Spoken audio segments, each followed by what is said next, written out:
Et nous avons l'honneur de recevoir Mademoiselle Barry Mariama. Elle est employée au Centre suisse.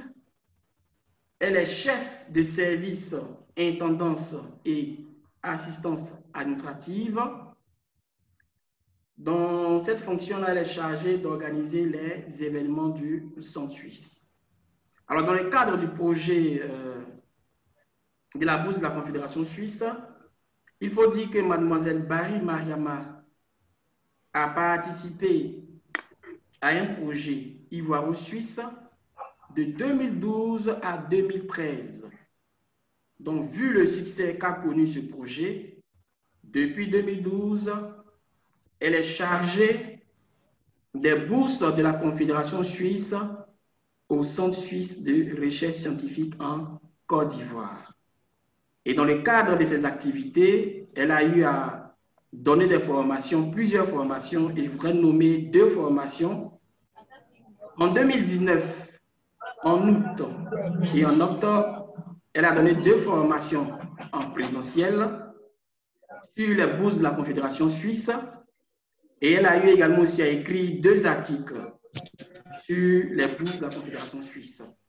Je vais vous partager les liens et vous aurez l'occasion de pouvoir prendre connaissance de ces différents articles.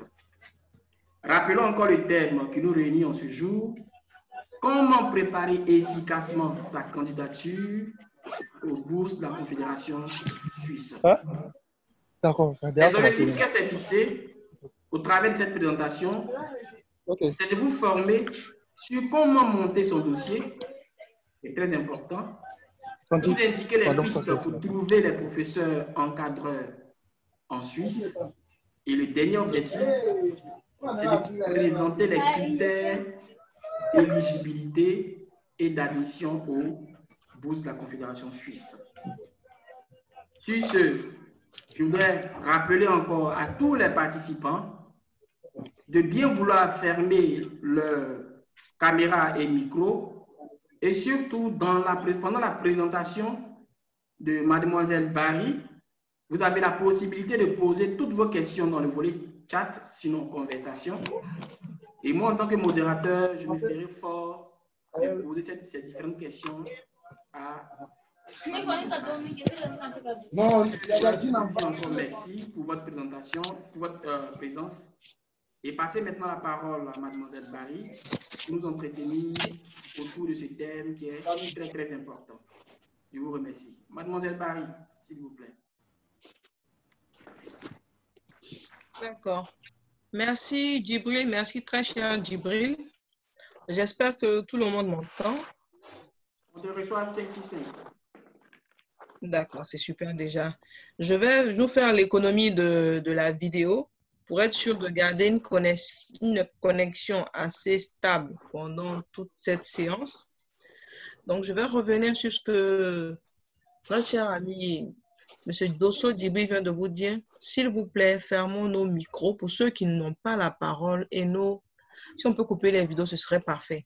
Ça nous permettra de suivre au mieux la présentation. Voilà, je vous remercie. Après la présentation de notre cher ami M. Dosso Djibril, je pense qu'on peut aller de plein pied pour notre présentation intitulée « Comment préparer efficacement sa candidature aux bourses de la Confédération suisse ». Voilà. Je pense qu'il y a certains d'entre vous qui ont suivi la session de l'année dernière. Donc, j'ai vu quelques noms, Essé, Fofana. Donc, je suis bien contente de le revoir encore cette année. Comme on le dit, trop de gens ne gâtent jamais la sauce. Voilà. La séance d'aujourd'hui va s'articuler sur le contenu suivant. En grand 1, on aura les généralités sur les bourses de la Confédération. En 2, on va parler des types de bourses attribuées. Ensuite, on va passer aux critères de sélection, puis aux conditions d'éligibilité. Enfin, on va s'arrêter sur comment prendre contact avec un encadreur en Suisse, poursuivre avec la composition du dossier, faire un cas pratique Et puis, on va passer sur ce qu'il faut éviter, ce qu'il faut à faire, qui va être considéré plutôt comme des conseils. On va vous laisser nos contacts pour savoir là où déposer les dossiers, dans quel laps de temps. Et ensuite, on va faire clore cette séance avec une conclusion. L'idée de cette présentation, c'est qu'elle sera, pour ceux qui étaient là l'année dernière, on a fait une présentation où on a eu beaucoup d'interactions pendant la présentation. Cette année, comme c'est en ligne, on va se donner le temps de finir la présentation. Ce ne sera pas une lecture, ce sera quelques échanges. Du coup, on va vous demander si vous avez des questions, des préoccupations qui vous viennent tout de suite, de les mettre dans le chat. Et dans la mesure du possible, notre MC du jour, notre animateur, M. Dosso Djibril, pourra me faire revenir ces questions-là et je pourrai vous répondre aux questions au fur et à mesure. Voilà, l'idée, c'est toujours de lever la main si on a quelque chose de très important qu'on n'a pas compris tout de suite et puis de laisser un message dans le chat. Toutes ces informations-là vous seront relayées à mon niveau et puis vous pourrez bien sûr avoir les réponses. Voilà, je poursuis donc ma présentation avec d'abord les généralités. La généralité, cette généralité-là, c'est sur la Suisse. Ce qu'on doit tous savoir, c'est que la Suisse, à la différence de nos États unicéphales, la Suisse est divisée en cantons. C'est un peu comme le système fédéral de l'Allemagne. En Suisse, un canton, c'est comme ici les régions, mais un canton a son autonomie. Il a son système de gestion de ses universités, de ses étrangers. C'est comme ça que la Suisse est divisée.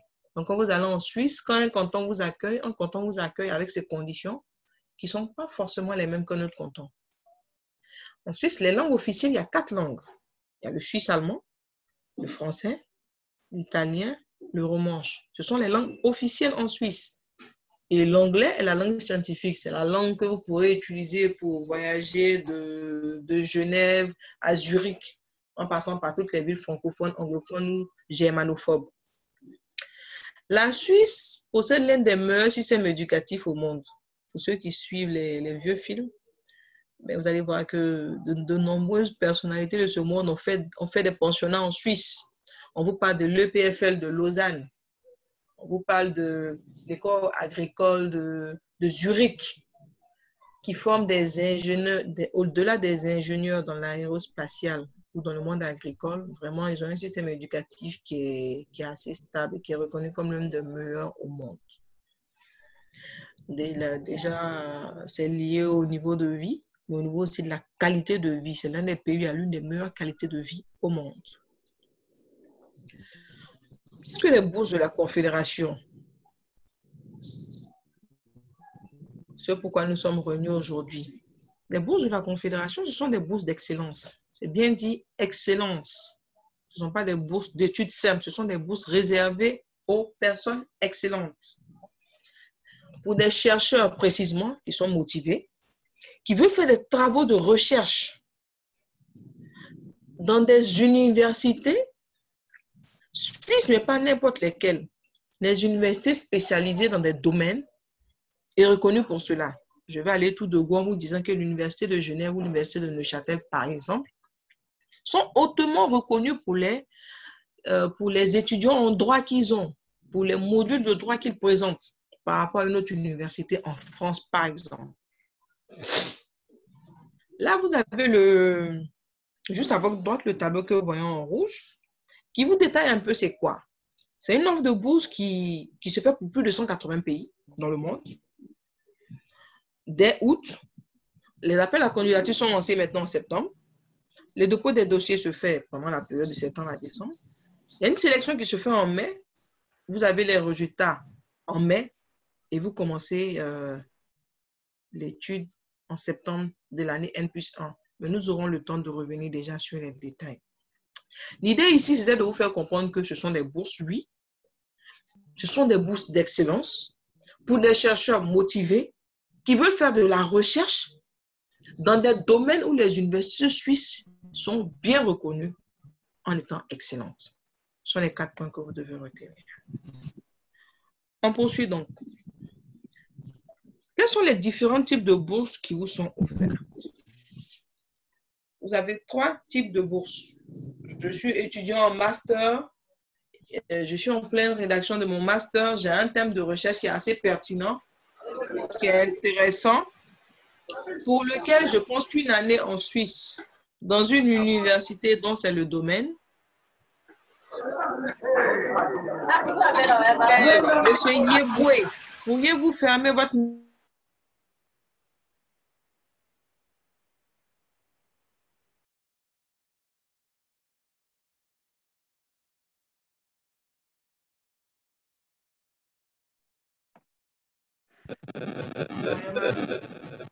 Réactive ton micro, s'il te plaît.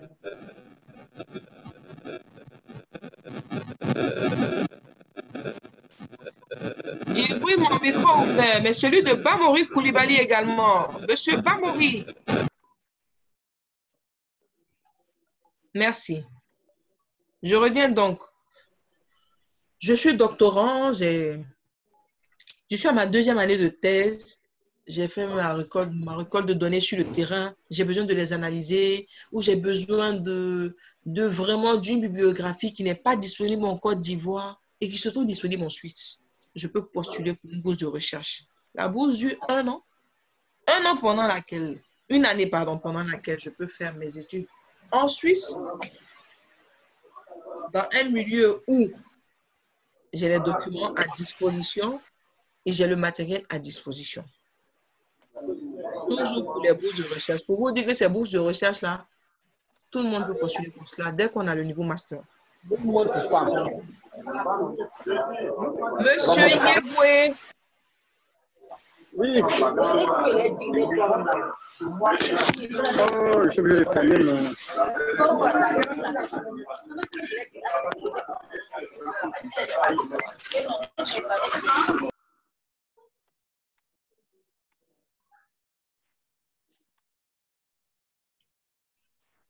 Djibril, je peux continuer? Allez-y, madame. Merci. Je suis étudiant, doctorant. Je suis intéressée par une thématique qui, je pense, est pertinente, intéressante aussi bien pour la Côte d'Ivoire et qui se trouve être étudiée dans une université en Suisse. Je recherche à trouver un professeur.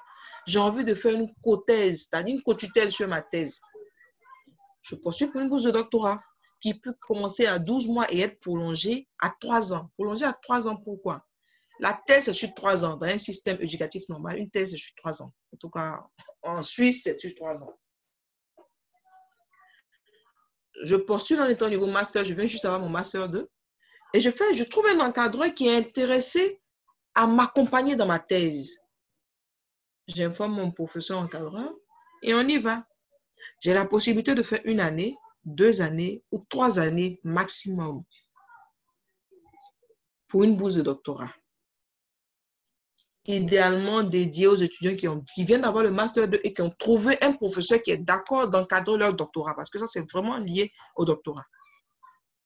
Ensuite, j'ai le 3e type de bourse, qui sont les bourses pour les post-doc. Je suis docteur. Ça fait 3 ans que j'ai eu mon doctorat. Je viens d'avoir un projet qui me tient à cœur. Ça peut être mon sujet de recherche. J'estime que je peux aller en Suisse parce que j'ai trouvé une université et un professeur, un collègue qui veut qu'on travaille sur ce sujet-là. Je peux y aller pendant 1 an. Je postule pour une bourse postdoctorale. Je ne peux pas la prolonger, mais j'ai 1 année pendant laquelle je peux travailler dessus, peaufiner, affiner mes recherches et pourquoi pas revenir apporter un plus à mon pays en tant que professeur ou sinon écrire un projet de recherche et le mettre à la disposition de tout le monde, de la communauté, aussi bien scientifique que de la communauté africaine, mieux scientifique. En tout cas, si l'apport, il est immédiat. Vous avez là les 3 types de bourses. En somme, vous avez une bourse de recherche, une bourse pour doctorat, une bourse postdoctorale. Les 3 types de bourses. En tout cas, que la Confédération suisse vous offre.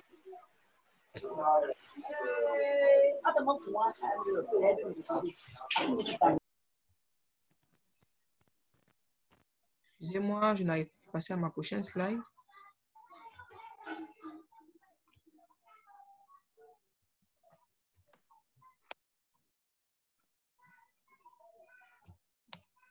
OK, excusez-moi, je reviens. Voilà.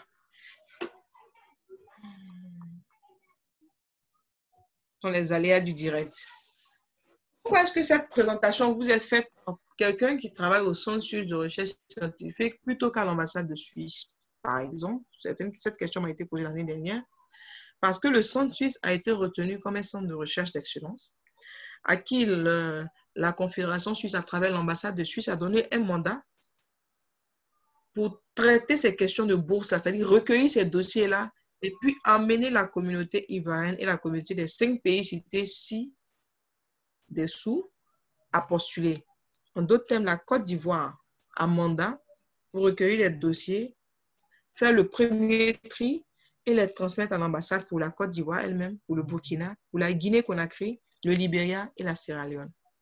Nous avons 15 bourses disponibles chaque année à la même période pour ces 5 pays-là.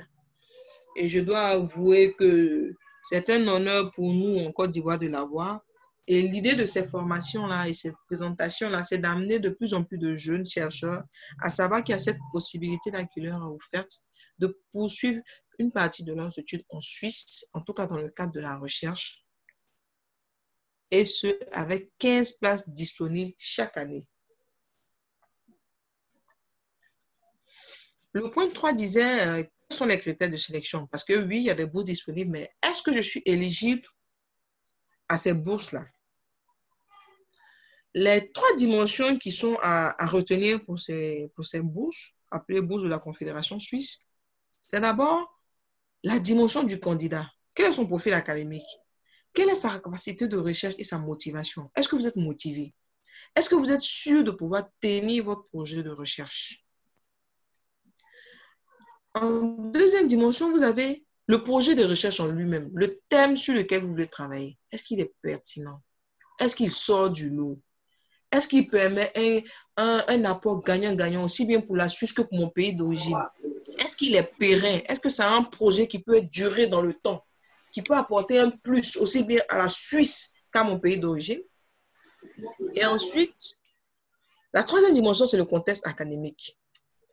Est-ce que la supervision dans laquelle je rentre avec l'entité suisse avec laquelle je vais travailler, est-ce que ça va finir par créer une coopération entre mon école, mon université, mon institution, créer un pont entre mon institution d'origine et l'institution qui va me recevoir en Suisse? Parce que l'idée aujourd'hui, c'est de créer des ponts qui vont permettre à des institutions africaines de travailler avec des institutions suisses à niveau égal.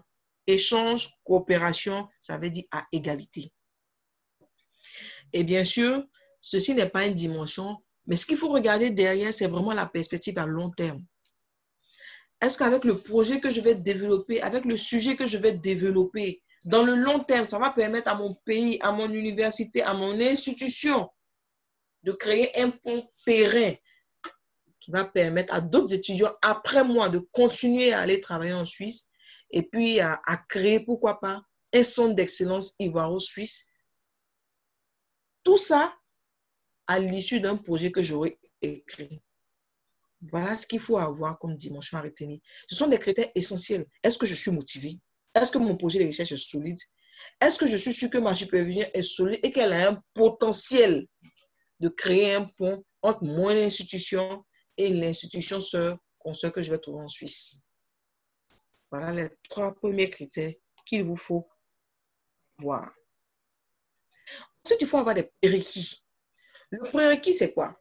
J'ai un bon sujet, je pense qu'en tout cas, qui peut créer le pont, en tout cas, je me sens bien dans ce que j'ai écrit.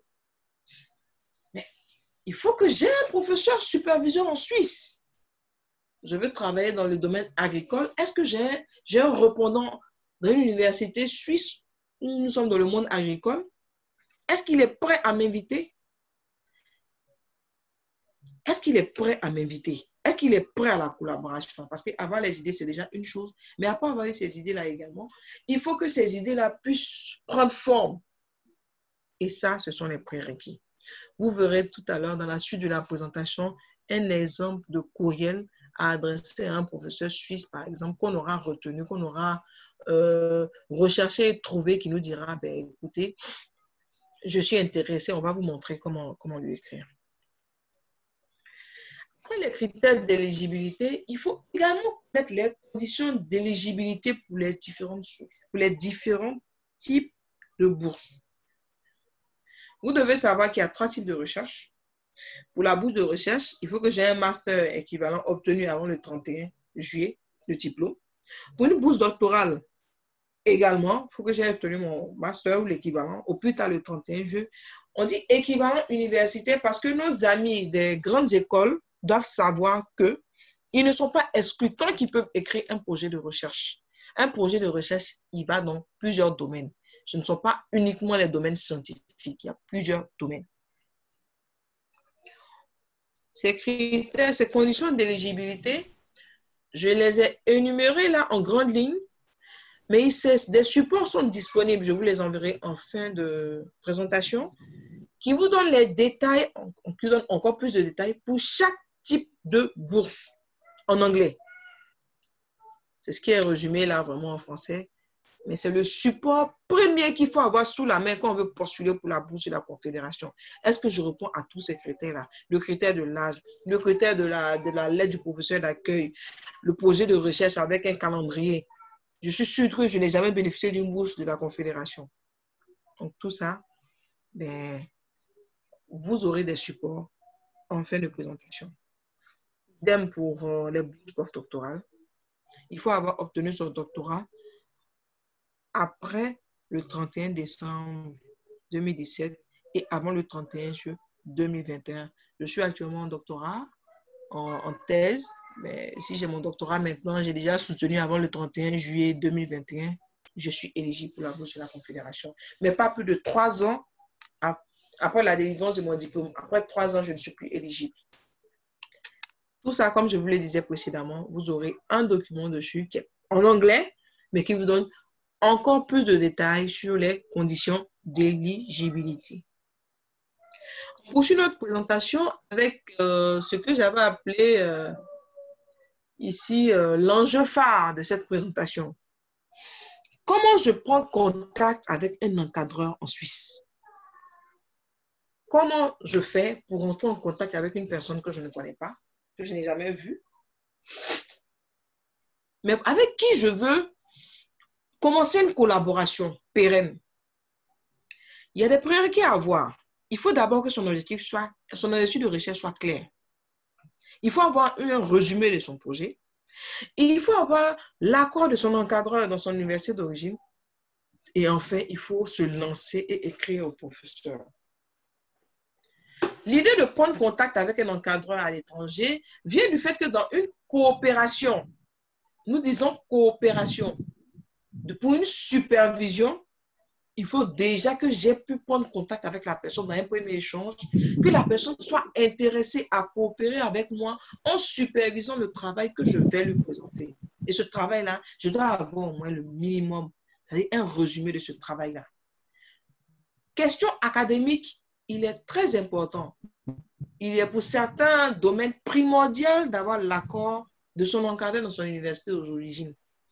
L'encadreur, on me dit, ça m'est revenu quelquefois, non, à l'université, les professeurs n'ont pas le temps. Parmi tous vos professeurs, vous avez un professeur avec qui le feeling passe. Vous avez un professeur qui peut vous accompagner dans une démarche. Quelles que soient les difficultés que vous avez, je pense que vous avez un professeur avec qui le feeling passe, avec qui vous pouvez au moins poursuivre. Nous avons des enseignants-chercheurs qui sont aussi bien chercheurs au centre suisse qui sont avec vous. On va essayer de vous donner une liste en fin de séance avec qui vous pouvez essayer de prendre contact. Si en tout cas ils sont dans votre domaine. S'ils n'ont pas de correspondant en Suisse, au moins ils peuvent vous aiguiller. Je pense qu'on dit aiguillonner sur le chemin qui va vous amener à trouver un encadreur suisse à la suite de ce que nous faisons là aujourd'hui. Après ces prérequis là, comment je fais pour contacter un professeur en Suisse? Je dois être préparé. Je dois prendre contact directement avec un professeur. Et à mon courriel, je dois ajouter un CV, une lettre de motivation, 2-3 lettres de référence convaincantes de mes professeurs, de mes encadreurs, ou si je travaille, de mes responsables en entreprise. Et un plan de recherche minimum de 2-3 pages qui dit qu'est-ce que je veux faire. Et je vous ai mis là en gras qu'il faut idéalement l'avoir dans un anglais correct. On n'est pas sans savoir que la traduction anglais-française en recherche peut altérer la qualité, par exemple, d'un article. Si vous n'êtes pas fluent du tout en anglais, que vous êtes sûr que vous ne pouvez pas trouver un correcteur, allez-y, écrivez-le en français. Mais vous devez savoir une chose que je vous ai dit précédemment. En Suisse, il y a des cantons allemands, il y a des cantons français, il y a des cantons qui parlent italien, et il y a des cantons suisses-allemands. N'oublions pas, lorsqu'on cherche un professeur, idéalement de chercher un professeur dans sa zone. Ce que j'appelle la zone de confort, c'est dans un canton où on parle ma langue. À défaut, si je suis dans un canton où on parle l'allemand, je sais que j'ai 1 an à partir d'aujourd'hui, si je veux soumettre ma candidature pour apprendre le rudiment de l'anglais pour pouvoir au moins m'exprimer. Donc, c'est un bel exercice là de rédiger son plan de recherche et son projet de recherche dans un anglais correct et puis de se faire aider pour le corriger. Parce que l'anglais, tout le monde lit l'anglais en même temps, puisque je vous ai dit, c'est la langue scientifique, c'est la langue qui va vous permettre de circuler d'un point à un autre de la Suisse. Vous verrez par la suite un cas pratique pour écrire à un professeur en Suisse. Le cas pratique, c'est la rédaction de ce courriel que j'ai présenté aussi l'année dernière. Même pour nous contacter, nous, du Centre suisse, aussi bien que nous de l'ambassade de Suisse ici, il nous revient de manière fréquente que des étudiants d'un certain niveau vont vous faire un courriel, vont vous mettre salut. Certains vont vous mettre coucou. D'autres vous mettront bonjour, ça va? Et certains vous mettront je cherche stage. Mais non, apprenons à envoyer des courriels professionnels. Apprenons à écrire à des personnes qu'on ne connaît pas, à nous faire respecter, à nous faire accepter. Apprenons à montrer toute l'éducation que nous avons reçue dans nos universités. Apprenons que les réseaux sociaux, ce n'est pas un courriel officiel. Coucou, ça va, c'est pour ses amis, ses petits amis au quartier. Quand on fait un courriel, il n'y a pas coucou, il n'y a pas ça va. Une phrase commence par une lettre majuscule et elle essaie de se terminer par un point. Au vu de tous ces différents courriels que j'ai reçus, que je n'ai pas toujours compris, je vous ai proposé cette lettre-là, qui n'est pas le summum de la lettre, mais qui est un exemplaire qui va vous permettre à vous, déjà d'avoir une base qui va, à travers cette base-là, vous pourrez voilà, moduler ce test-là comme vous voulez, comme vous vous sentez. Mais ce que vous devez déjà retenir, excusez-moi, c'est qu'il faut d'abord commencer par se présenter. Excusez-moi, commencez par saluer. Bonjour monsieur, madame. Bonjour professeur. Présentez ce pourquoi on écrit, allez directement droit au but. Je cherche un professeur encadreur dans le cadre des bourses de la Confédération. Se présenter, je suis, mon nom, mon prénom. Qu'est-ce que je fais? Je suis étudiant en master. Dans quel domaine? Où? Dans quel pays? Quel est mon sujet de recherche? L'idée ici, c'est d'attirer l'attention de l'encadreur sur mon intérêt. Qu'est-ce que je veux? Il n'a pas besoin de lire midi à 14h parce que rendez-vous compte que vous avez un encadreur qui peut recevoir 10-15 courriels ou des demandes d'encadrement. Il ne peut pas répondre à tout ça. Ensuite, pour le rôle encore plus professionnel, vous aurez pris le soin de voir un de vos professeurs qui va vous écrire une lettre de recommandation, une lettre de soutien que vous joindrez à votre CV, à une lettre de motivation qui prouve combien de fois vous êtes intéressé à travailler avec le professeur que vous avez identifié. Ensuite, vous poursuivrez en remerciant et vous attendrez ensuite qu'il ait l'amabilité de vous donner une suite avec une formule de politesse. Et enfin, vous laisserez une signature électronique. La signature électronique, c'est ce que je fais. Je suis étudiante ou dans quelle université, un email, un numéro de téléphone et une adresse Skype ou LinkedIn ou je ne sais pas, tout sur Facebook en tout cas, qui va permettre à la personne de prendre contact avec vous si elle est intéressée. Pas de voir votre email et puis de ne pas pouvoir vous joindre si ce n'est pas par email. Ce cas pratique-là, pour ce que vous allez voir décrit, c'est ça. Dans la réalité, comment ça commence pour contacter un professeur encadreur? Je suis étudiante en droit à l'université Félix Houphouët-Boigny d'Abidjan. Je suis intéressée par un cursus en Suisse pour faire du droit privé par exemple. La première chose que je vais faire, je vais chercher toutes les universités en Suisse qui enseignent le droit. Comment je fais? Je vais sur Google. Google, j'aime dire, c'est mon meilleur ami. Il est gratuit. Il suffit d'avoir une connexion Internet. Et je tape université en Suisse. Une fois que je tape université en Suisse, il y a la liste de toutes les universités qui apparaissent. Si je ne sais pas que c'est à Genève, par exemple, que je peux faire le droit et à Neuchâtel, je ne veux pas Caton.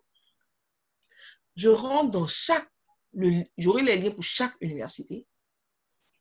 Et pour chaque lien, j'aurai le type de droit qui est étudié. Je vais vous faire un cas pratique après la présentation lors de la séance de questions pour ne pas s'appesantir sur la présentation. On va aller ensemble à tâtons sur Internet et on va essayer de trouver, par exemple, quelqu'un qui veut faire un cursus en droit. Comment il peut prendre contact avec un professeur? Nous le verrons dans le sujet de la présentation. Je poursuis donc avec la composition du dossier de candidature. Je reprends aux critères. Les conditions d'éligibilité, je reprends aux conditions d'éligibilité. Comment se présente mon dossier? Déjà, le dossier. Le dépôt de dossier est gratuit. Tout dans le processus est gratuit. Quand on dit bourse, c'est offert. C'est gratuit. On ne paye rien. Retenons-le déjà. Rien.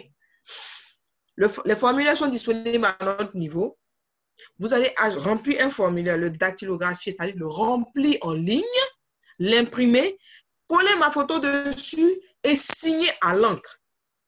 Je vais y adjoindre un CV avec toutes les informations professionnelles, mon cursus scolaire, mes formations, mes emplois et bien sûr mes publications, si je suis dans le monde de la recherche et que j'ai eu la chance de faire des publications. Je vais faire une lettre de motivation de 2 pages qui va dire pourquoi est-ce que je suis le candidat idéal pour cette bourse. Je vais ensuite faire une proposition de recherche de 5 pages dans un fichier type qui vous sera envoyé. Je vais l'imprimer, je vais le signer. Dans ma proposition de recherche, je vais utiliser le formulaire qui sera mis à ma disposition. Je vais y adjoindre un calendrier de mes activités et je vais essayer au mieux de faire en sorte que mon travail soit limpide pour que la première personne qui va me lire puisse tout de suite savoir que, écoutez, je suis un étudiant intéressé. Je suis intéressant parce que je veux faire et je suis prêt et motivé. Je vais ensuite adjoindre la lettre du professeur qui aura accepté de me superviser. Et là, on vous précise une chose, que pour les bourses de recherche en plus, il faut un bref CV du mentor académique. Ça veut dire votre professeur encadreur ici à l'Université d'Abidjan. Ça peut être à l'université en Côte d'Ivoire ou dans n'importe lequel des pays, les 5 pays en tout cas qui sont précités là. Un de mes professeurs encadreurs me fait une lettre. Il me fait une lettre et puis il adjoint un CV pour dire que oui, je suis son étudiant, ici et ça, et voilà mon CV.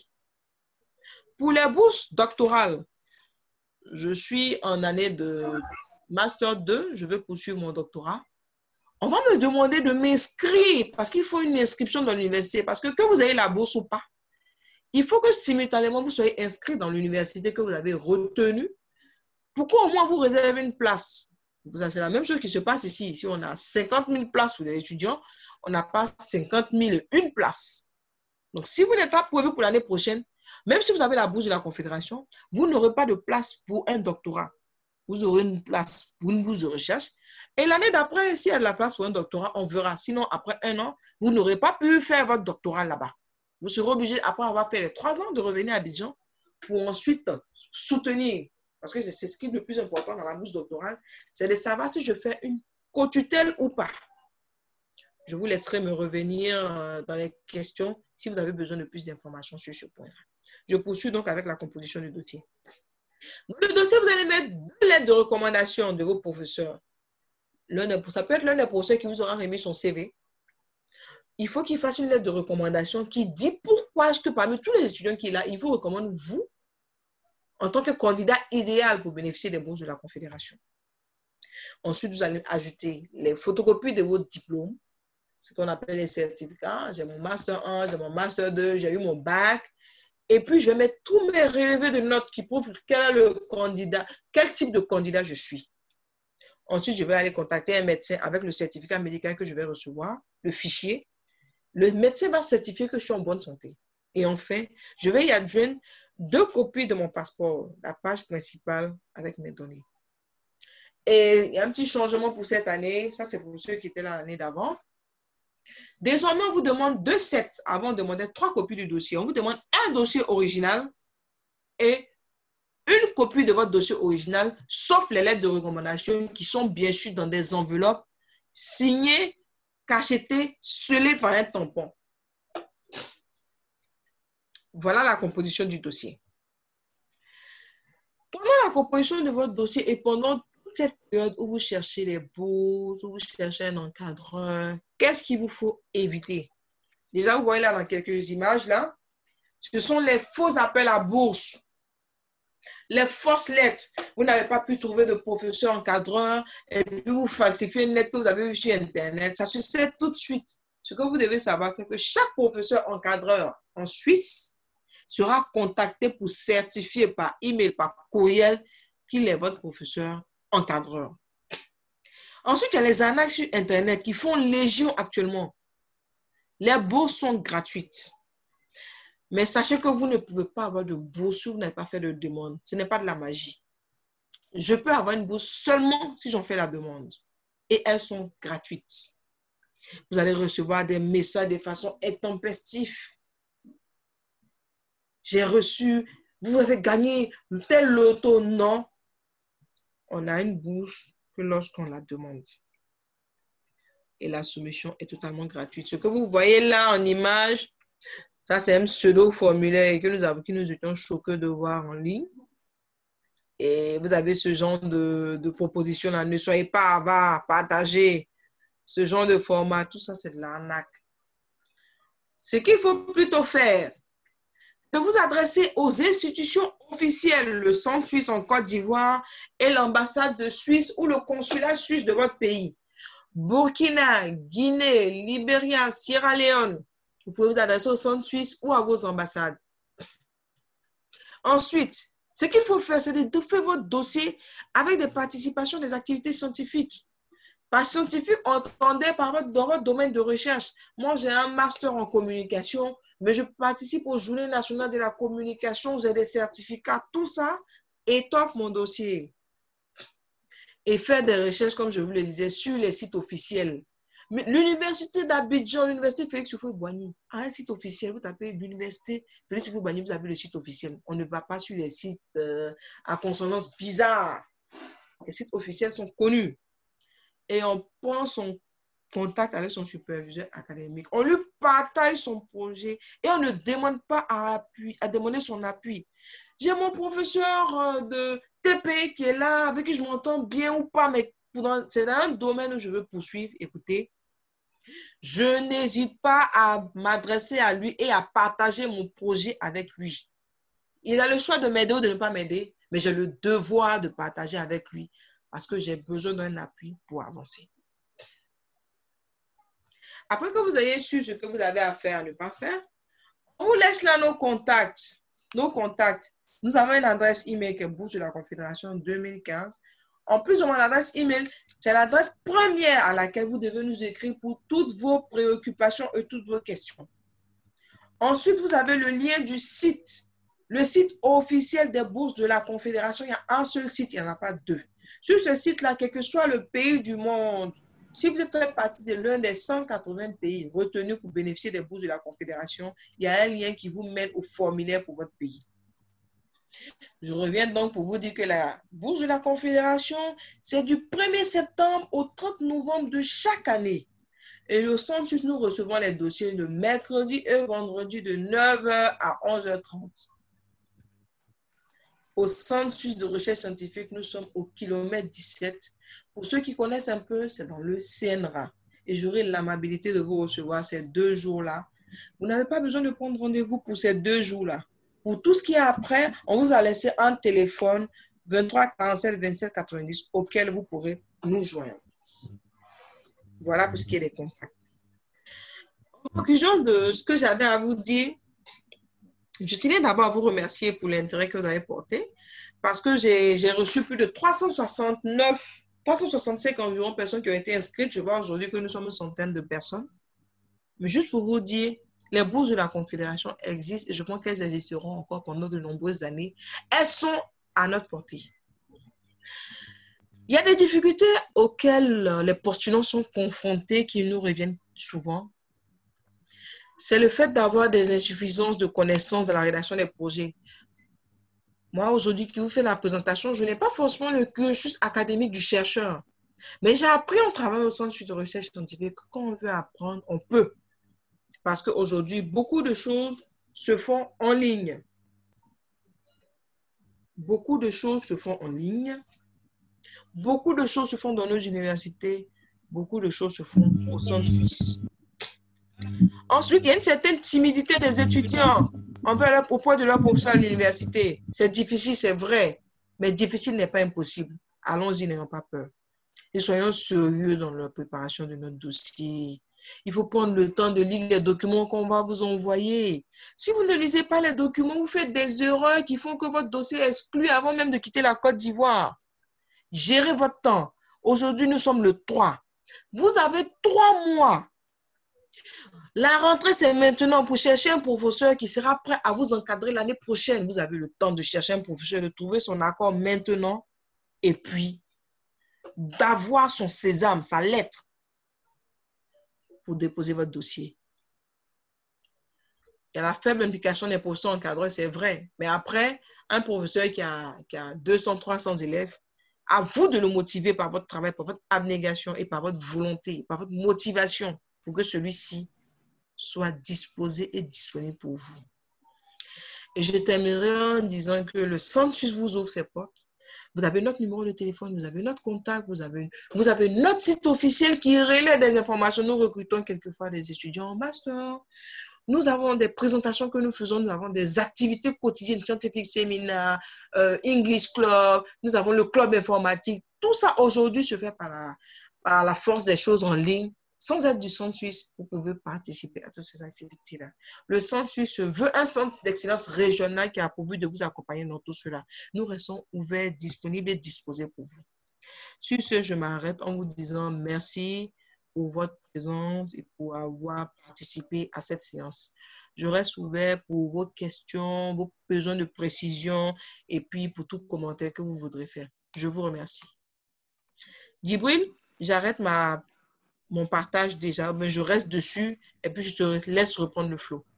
Ok, merci bien Marama pour cette belle présentation. Je crois que voilà, vous avez allié la théorie à la pratique et je dois en tout cas me faire fort de vous donner les quelques questions que nous avons pu recueillir lors de votre présentation. Il faut dire qu'on a assez de questions et ça montre également aussi l'engouement qu'ont les participants pour cette activité. Alors, je vais poser une série de 3 questions. Vous répondez et après quoi, nous allons voir encore les autres questions. Alors, la première question, c'est un étudiant qui demande est-ce qu'il y a des appels à projets pour des chercheurs de plus de 35 ans disponibles au Centre suisse? Deuxième question, il dit que, étant en thèse de doctorat, est-il possible d'obtenir une bourse d'une durée de plusieurs années en Suisse? D'accord. Troisième, je pense bien que cette question est revenue plusieurs fois, mais bon, je la pose pour que vous puissiez donner quand même le résumé de ce que vous avez dit. Comment trouver l'encadrant? D'accord. Voilà, donc on va aller pour une série de 3 questions. Merci Djibril, merci bien. Pour la première question, je pense que je l'avais vue dans le chat avant que la séance ne commence. Oui, il y a des appels à projets pour des chercheurs de plus de 35 ans. Il faut voir le PASSRES, le programme d'appui stratégique à la recherche scientifique, qui est aujourd'hui en train de devenir le FONSTI, qui est en train de devenir plus grand, encore plus grand que ce que c'est actuellement. On va essayer de vous mettre également, dans ce qu'on va vous envoyer comme documentation, un lien pour aller vers le site du PASSRES. Le PASSRES finance des projets de recherche. Actuellement, je pense que cette année, ils font 2 sessions par année. Actuellement, je pense qu'ils ont même fait une session sur le COVID. Sur la question sanitaire concernant le coronavirus. Donc oui, même à partir de 35 ans, si vous venez de finir votre doctorat, vous avez encore 3 ans. Vous pouvez avoir 40 ans, vous venez de finir votre doctorat, vous avez 3 ans après. C'est juste pour le master, pour la bourse de recherche et la bourse postdoctorat que c'est un peu compliqué. Sinon, pour le postdoc, même à 40 ans, si vous êtes postdoc, ça marche très bien.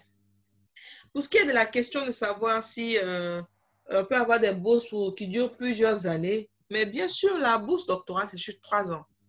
Ça veut dire, je viens d'avoir mon Master 2 et j'arrive à trouver une inscription de l'université suisse où j'ai un professeur encadreur et je postule pour une bourse de doctorat parce que je suis en année de doctorat. Après 1 an, si mes résultats sont satisfaisants, je peux avoir un supplément d'1 année et cela pendant 3 ans. Donc oui, il y a des bourses encore pour plusieurs années. Et pour revenir à l'une des questions qui reste, comme je disais, l'une des questions phares, comment trouver un encadreur? Je pense que je vais prendre le temps là maintenant de vous demander quelques minutes pour arrêter, pour aller sur Internet et puis vous partager, par exemple, comment je fais là? Voilà. Quelqu'un disait, comment trouver un encadreur? Djibril, c'est bien ça?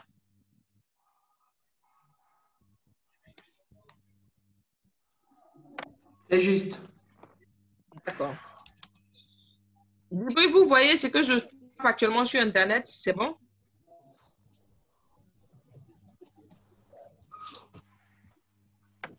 Là, on ne voit pas votre écran. On ne voit pas. Et pourtant, mon écran est partagé. C'est sur FAQ, on est dessus. D'accord, attendez. J'arrête ce partage-ci et je reviens sur l'autre. Donnez-moi un instant, s'il vous plaît. Alors, avant qu'elle ne revienne, je vais en tout cas donner, répéter encore cette information pour tous ceux qui ont des questions, veuillez les poser dans le chat. Voilà, et je vais me faire fort de poser la question. Tous ceux encore qui ont des micros ouverts, s'il vous plaît, fermez les micros, également aussi les vidéos. Voilà, on a assez de questions. Maintenant, dans vos différentes questions, faites l'effort d'être beaucoup plus, j'allais dire, explicite. Voilà, pour que je puisse véritablement donner toutes les informations relatives à vos différentes préoccupations. Djibril, c'est bon? Vous voyez maintenant mon écran? Oui, c'est super. Voilà.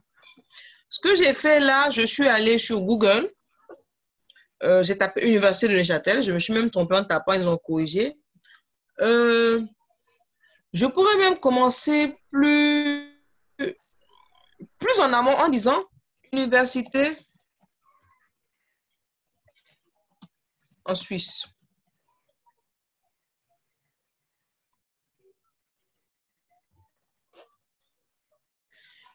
Ensuite, voilà ce qu'il me donne.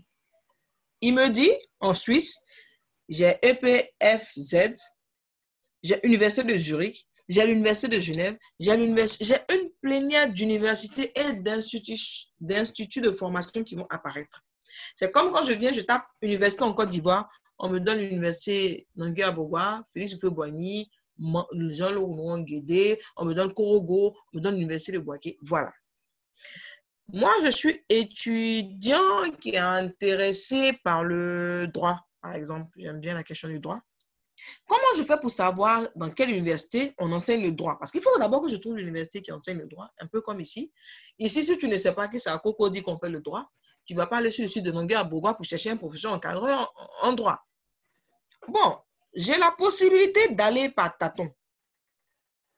Avec l'expérience, moi, je vais vous dire tout de suite qu'il y a l'université de Bâle et l'université de de Genève et l'université de Neuchâtel, par exemple, qui me propose un cursus en droit.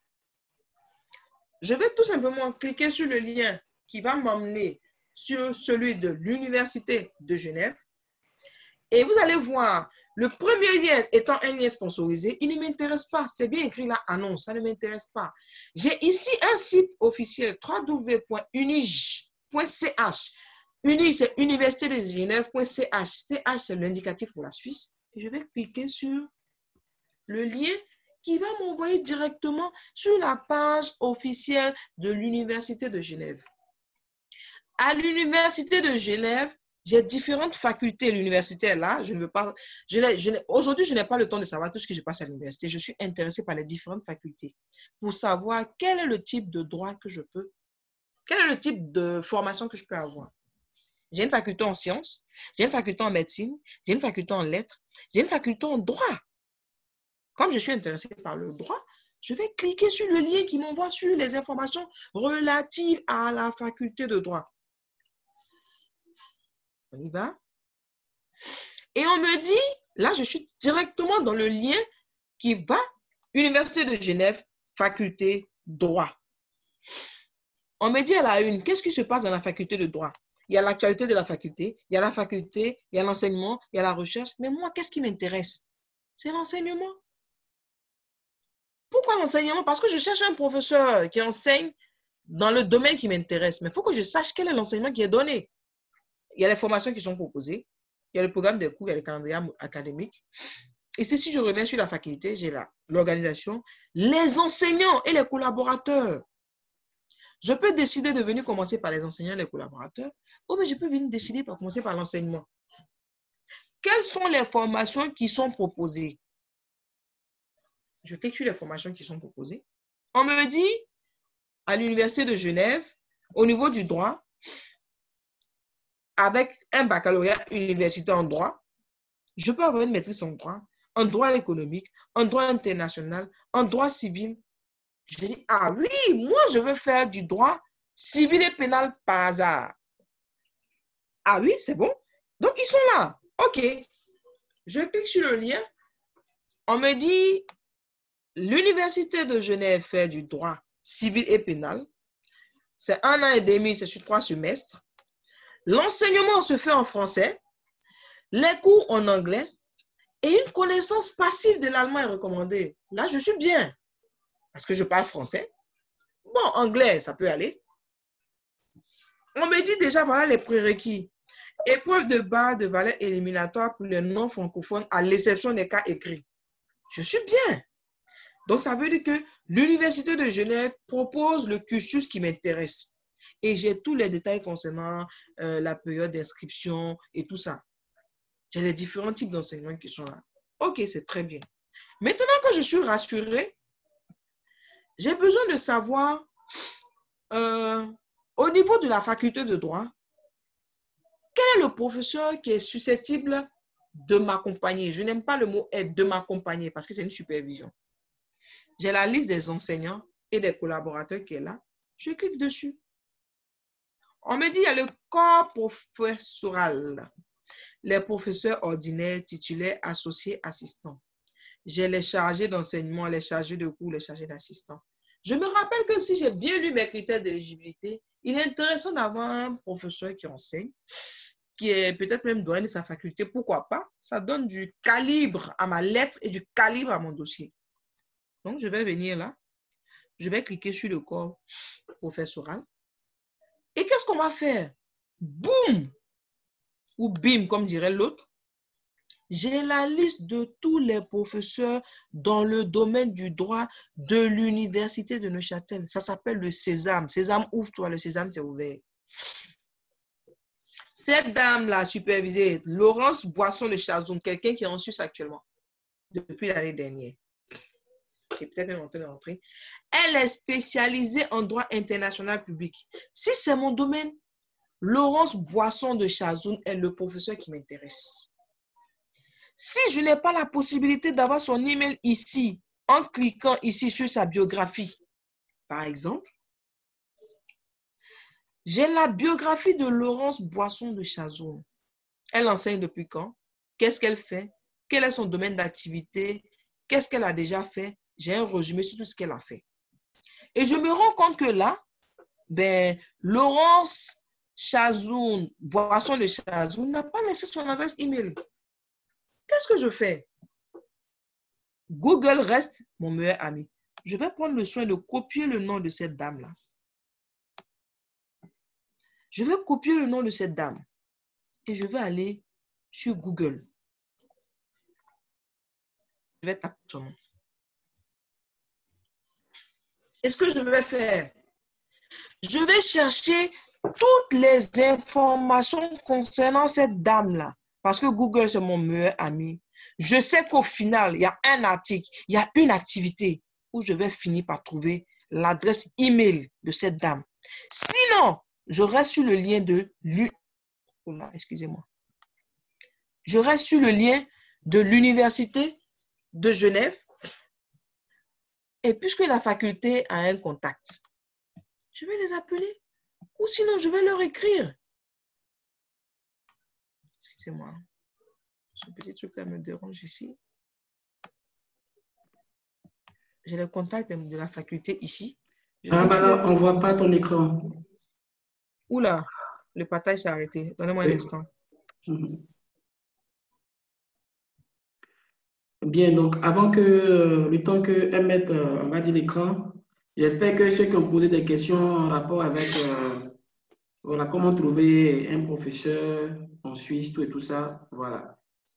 Vous suivez en même temps, parce qu'on ne va plus revenir encore sur ces mêmes questions. Merci, Mme Maro, vous pouvez continuer. Je trouve le contact ici de l'Université de Genève pour les collaborateurs, le décanat, les secrétariats. Qu'est-ce qui m'intéresse? On va finir. Je trouve ici, ce sont les enseignants qui m'intéressent. On me dit que pour les enseignants, voilà l'adresse à laquelle je dois écrire. Ah, l'adresse, c'en est allé tout de suite. C'était corps préfectoral, corps professoral. Donnez-moi un instant, je retrouve ça. Ou sinon, j'ai là toutes les contacts de l'Université de Genève.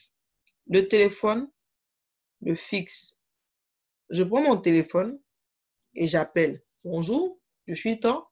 J'aimerais parler à tel professeur, Laurence Boisson de Chazoun, qui est dans telle faculté. C'est à quel sujet? Je suis étudiant étranger. J'aimerais l'avoir comme superviseur. Soit elle vous prend, soit elle ne vous prend pas.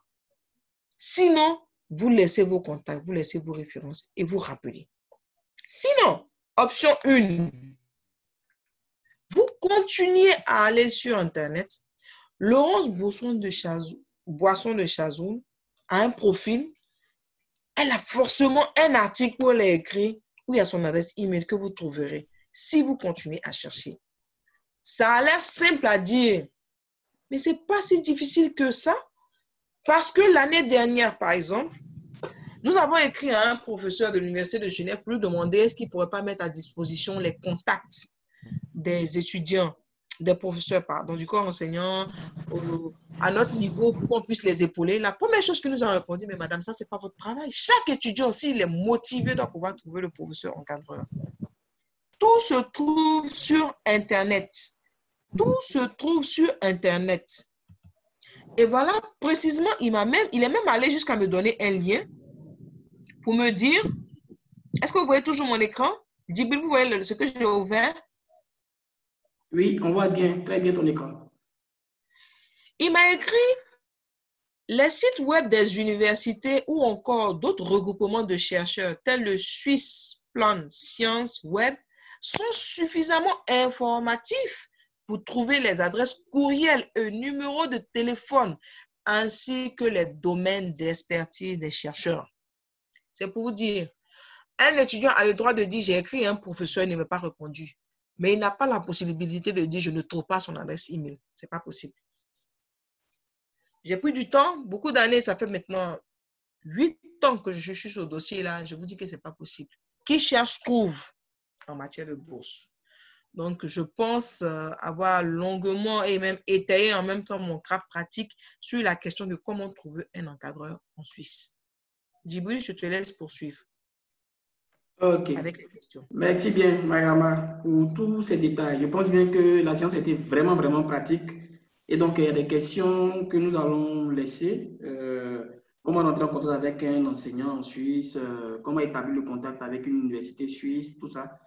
Alors, Voilà. 3 questions.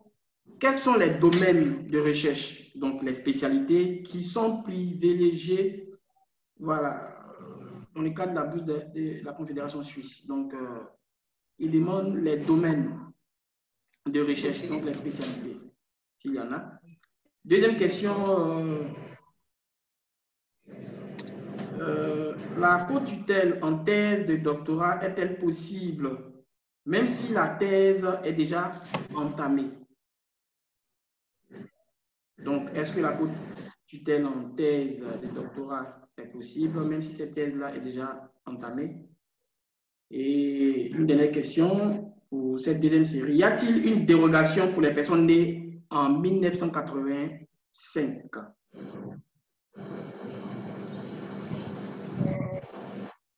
D'accord. Voilà. Allez-y. D'accord. Merci encore, Djibril. Merci bien. Pour répondre à la première question, les domaines de recherche privilégiés sont les domaines des sciences, mais ils ne sont pas exclusifs. Ce que vous devez savoir, c'est que le droit est une science. Les lettres sont une science. Pour dire qu'il n'y a pas de domaine privilégié, ça dépend de ce que votre projet de recherche va apporter.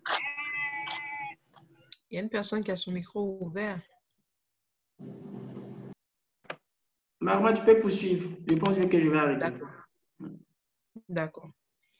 Ça dépend tout simplement de...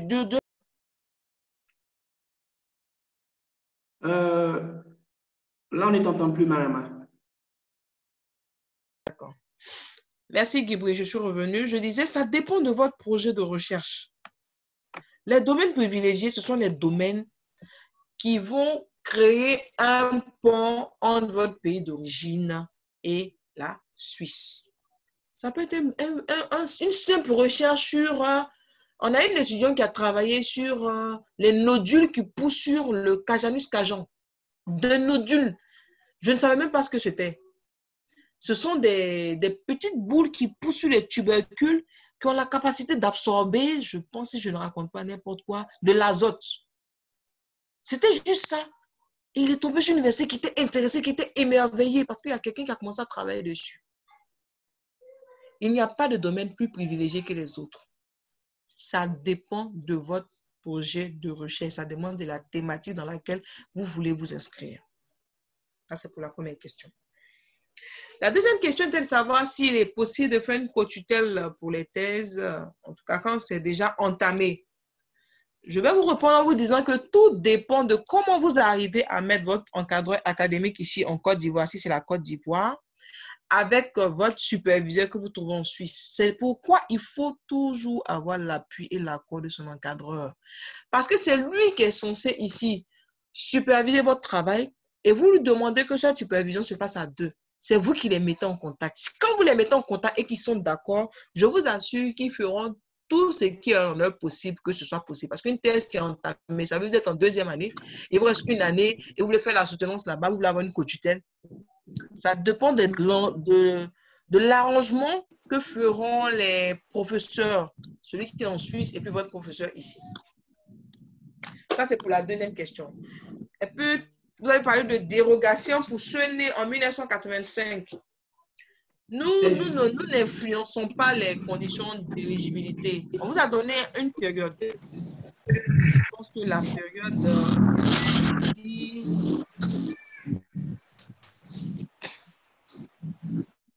voilà, on vous disait être né après le 31 décembre 1985. C'est la date. En tout cas, pour ces deux bourses-là, voilà la date. Il n'y a pas d'arrangement avant, après. Non, non, ce sont les dates. Parce que quand vous déposez votre dossier, vous déposez une copie de comment dire ça, de tout votre cursus scolaire, vos dates de naissance sont dessus. Donc, 1985, ça fait 35 ans. C'est vraiment la date. Il n'y a pas de dérogation spéciale. En tout cas, connue de nos, par nous en tout cas, pour nous qui supervisons au niveau du centre suisse. Donc, je n'ai pas d'informations supplémentaires autres que les conditions d'éligibilité que je vous présente ici. Voilà, Djibril, pour ces 3 autres questions. Ok, merci bien. Nous allons prendre 3 autres. Alors, il y a un étudiant qui dit qu'il est il est en République démocratique du Congo. Est-ce qu'il est Oui. possible de postuler? Oui. On a un lauréat PASRES en 2e année de thèse. Il demande si c'est possible de postuler pour une co-tutelle. Tout à l'heure, vous avez parlé de co-tutelle. Je ne sais pas si vraiment on rejoint également aussi ce cas-là. Oui. Donc, il est lauréat PASRES, il est en 2e année de thèse. Est-ce que c'est possible de postuler pour une co-tutelle? Dernière question. On a un étudiant en 2e année de thèse. Il demande s'il est possible de postuler aussi pour la bourse de la Confédération suisse comme la bourse d'Erasmus, je crois, si je prononce bien. Erasmus, voilà. C'est ça, Erasmus. Bien sûr. D'accord. Donc, merci, Djibril. La première question pour celui qui est en RDC, je vais répondre à ça en dernière position, s'il vous plaît, parce que j'ai une petite recherche à faire là-dessus pour ouvrir un fichier. Et pour revenir à la deuxième question, celui qui est en 2e année pour la co-tutelle, ça dépend, comme je le disais, de comment il met son encadreur en relation avec son superviseur en Suisse, il le trouve. Comment est-ce qu'ils font pour s'accorder dessus? Parce que c'est pour faire une co-tutelle, il y a des conditions. Ces conditions-là ne sont définies que par le professeur encadreur ici et par le professeur superviseur en Suisse. Ensuite, il a parlé de la bourse Erasmus. Quelqu'un a parlé de la bourse Erasmus. oui. Ce que vous devez savoir, c'est que moi, je peux vous, comment dire ça, vous former, faire des séances sur les bourses de la Confédération suisse. Et je m'arrête à ce domaine-là. Pour les bourses Erasmus, je n'ai pas d'informations qui vous permettraient de savoir si on peut postuler en même temps pour 2 bourses, de quoi il s'agit. Je n'ai aucune information sur les bourses Erasmus. Voilà. Pour revenir maintenant à la première question, c'était celui de RD Congo. En fait, chaque pays, quand vous allez sur le site officiel de la Confédération suisse, chaque pays, au fait, quand vous allez sur le site officiel, attendez, je vais essayer d'y aller là, mais en même temps, chaque pays a des conditions d'éligibilité. On me dit contrôle. Je vais vous copier ça. Je vais vous montrer comment le site s'ouvre. La page du site apparaît. Je vous partage l'écran tout de suite. Donnez-moi un instant, s'il vous plaît.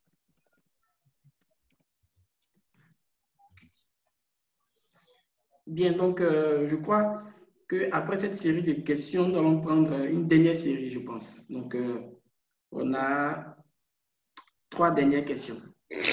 Donc, Mariama, une fois que tu finis, on va te poser les 3 dernières questions. D'accord, je finis là et puis je vous... Voilà. J'encourage également aussi tous les participants. Vous pouvez regarder dans le chat. Voilà, j'ai envoyé le lien du site web du Centre suisse, celui du PASRES. Voilà, vous pouvez également aussi cliquer et avoir d'autres informations dessus. Mariama, vas-y, s'il te plaît. Voilà. Là, nous sommes sur le site officiel des bourses d'excellence de la Confédération suisse pour chercheurs et artistes étrangers pour l'année académique 2021-2022. C'est-à-dire que quand vous postulez cette année, c'est pour aller en Suisse et commencer vos études à partir de l'année prochaine. La page vous dit quoi? Quels sont les différents types de bourses? Quels sont les critères? La procédure, vous souhaitez postuler. Quand vous souhaitez postuler, vous devez d'abord savoir si votre pays est éligible. Donc, vous cliquez là. Quand vous cliquez sur « Vous souhaitez postuler », il vous déroule tout ça, qui est la liste ici des pays. RD Congo, c'est République démocratique du Congo. Donc, je vais aller tout de suite dans le R. De M à Z, je vais chercher un pays qui commence par R. RS. Voilà, République démocratique du Congo, c'est là. Ça veut déjà dire que le pays fait partie des pays éligibles. Et il va ouvrir un fichier WinRAR qui va me donner le package de conditions d'éligibilité pour le Congo. Vous continuez toujours à voir mon écran Djibril, tu vois le package? Oui, c'est bon. Voilà. Donc, il y a les conditions d'éligibilité pour les bourses de recherche, pour les PhD doctorats et pour les postdocs. Donc, oui, je peux répondre au monsieur que oui, le Congo est éligible. Nous ne nous en occupons pas. Vous ne voyez pas l'écran? C'est la liste des pays selon qu'on voit. D'accord, attendez. J'arrête et je repartage.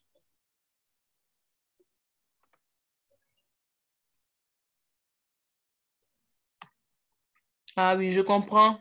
Je comprends pourquoi vous ne pouvez pas le voir. Parce que c'est un fichier zippé. Ben, déjà, allez sur le site et puis vous allez sur la liste des pays et vous faites comme ce que j'ai fait là. Vous cliquez sur République of Congo. Et il va vous ouvrir un fichier WinRAR qui va vous donner les conditions d'éligibilité pour le Congo. C'est bon? Oui, c'est bon, madame. Vas-y, s'il te plaît. D'accord, d'accord. J'ai fini donc avec cette série-là de questions. Djibril, j'attends la prochaine série de questions. Alors, on a une question très intéressante qui dit que pour un professionnel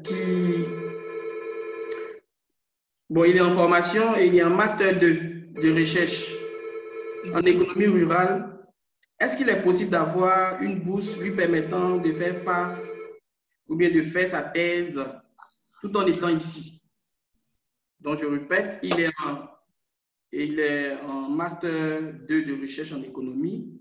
Il demande s'il est possible voilà, d'avoir une bourse et de faire sa bourse, on va dire sa thèse en étant ici. Deuxième question. Oui. Voilà, est-ce que les lauréats du PASRES peuvent faire encore une demande de bourse de la Confédération suisse? Dernière question, quel est l'âge limite voilà, pour les doctorants? OK. D'accord. Merci une fois de plus, Djibril. Merci. Donc, pour la première question, le Master 2 qui est en formation, et puis, lui, ce n'est pas une bourse qu'il recherche, c'est un financement. Parce que la bourse de la Confédération suisse exige que vous soyez sur le territoire suisse. Donc, ça, c'est plutôt un financement qu'il recherche. Je vais plutôt l'orienter vers notre site internet pour voir s'il y a un recrutement de master, pour qu'il y ait des activités sur le terrain pour lesquelles on a besoin de master, pour lequel il sera rémunéré et puis ensuite il pourra financer ses études. Sinon, les bourses de la Confédération, non, c'est pour aller en Suisse, c'est pas pour rester en Côte d'Ivoire et puis avoir un financement, non. La deuxième question, c'est de savoir si il est lauréat PASRES. Un lauréat PASRES peut postuler, bien sûr. Tout ce qu'on vous demande, c'est de ne pas avoir... Parce qu'une fois que vous avez déjà eu une bourse, vous ne pouvez pas avoir une deuxième bourse, sauf si c'est en postdoc et des années plus tard. Les bourses de la Confédération, c'est une seule fois. Donc, qu'il soit lauréat PASRES, lauréat Centre Suisse, lauréat Institut Pasteur, ça ne change rien. Ça ne fait que le valoriser encore plus. Ça n'exclut rien. On va juste lui demander de lister tous les financements qu'il a eu dans sa recherche. Ça le valorise plutôt. Parce que s'il est lauréat, c'est que c'est un bon chercheur. Et enfin, quelqu'un demandait l'âge limite pour les doctorants. L'âge limite pour les doctorants, bon, c'est 35 ans. C'est 35 ans.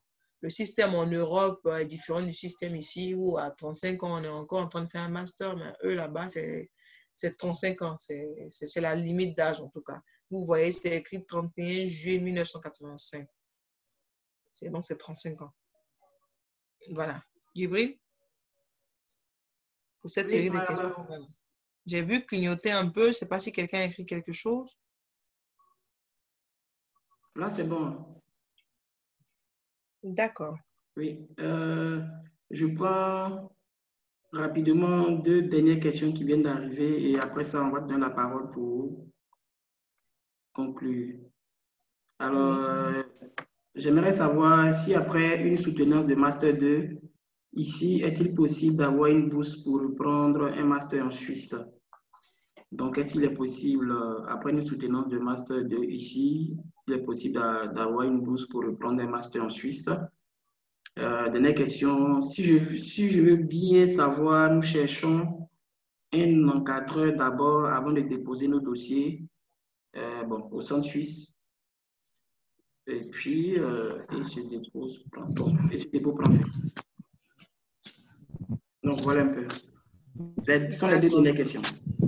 D'accord. Merci encore une fois, Djibril. Ce qu'il y a lieu de comprendre, c'est que les bourses, ce sont des bourses de coopération, ce sont des bourses de recherche. Ce ne sont pas les bourses standards pour aller poursuivre vos études simplement. Non, non. Vous avez déjà eu votre master ici.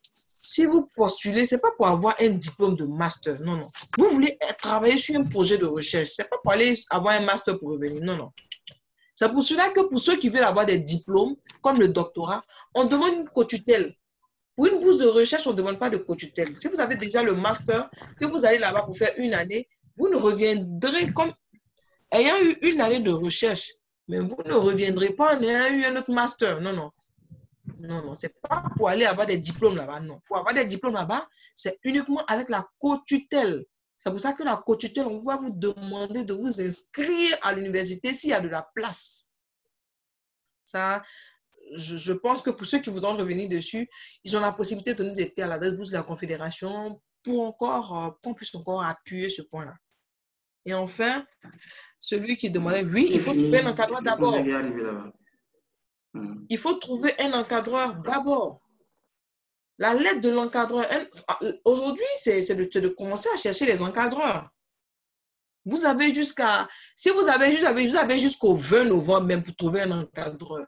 Et puis les 10 jours qui restent, puisque vous avez la liste des documents à fournir, il n'y a aucun document qui dépend de quelqu'un d'autre, à part vous-même.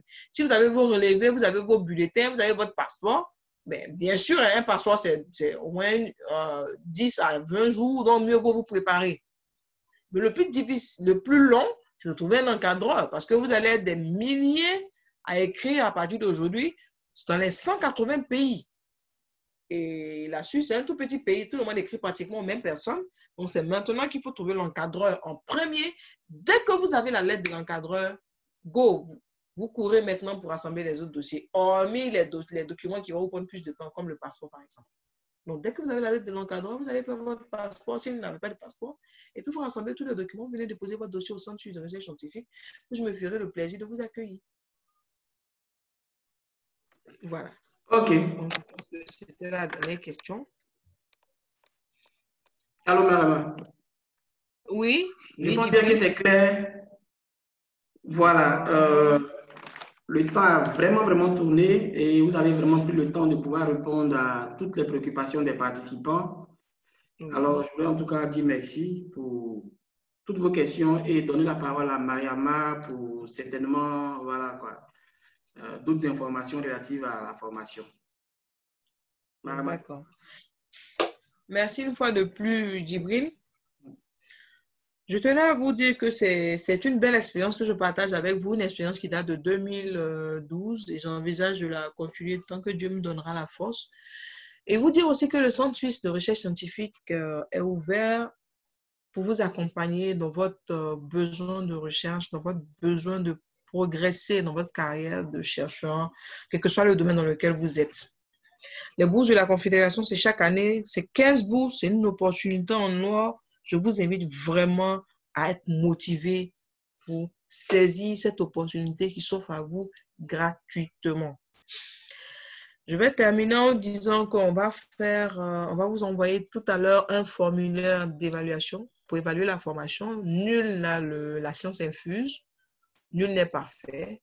On apprend et on apprend en faisant des formations, on apprend à votre contact. Donc, on va vous envoyer un formulaire pour évaluer la formation.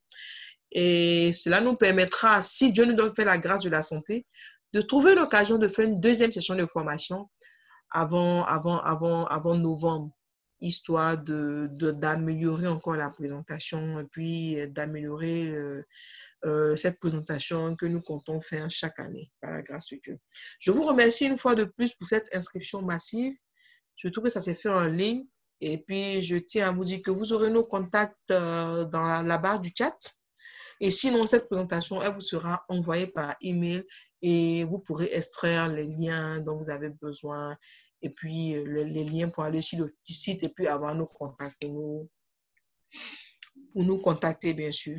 Je tiens encore à vous remercier et puis je vous souhaite une agréable fin de journée, une agréable après-midi. Merci pour votre présence.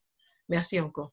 Djibril, j'en ai fini. Merci. Ok, Mariama, merci bien pour cette belle présentation.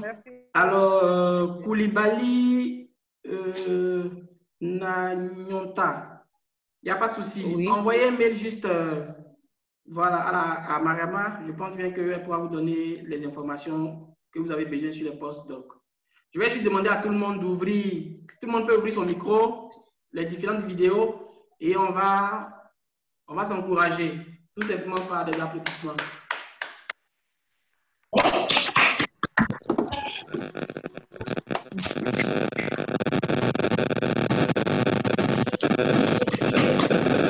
Ok, félicitations à tout le monde. Merci à tous. N'oubliez pas. Merci, bye bye. On vous enverra le lien. Veuillez répondre et puis voilà quoi. Dieu veille sur tout le monde. Portez-vous bien. Bye bye.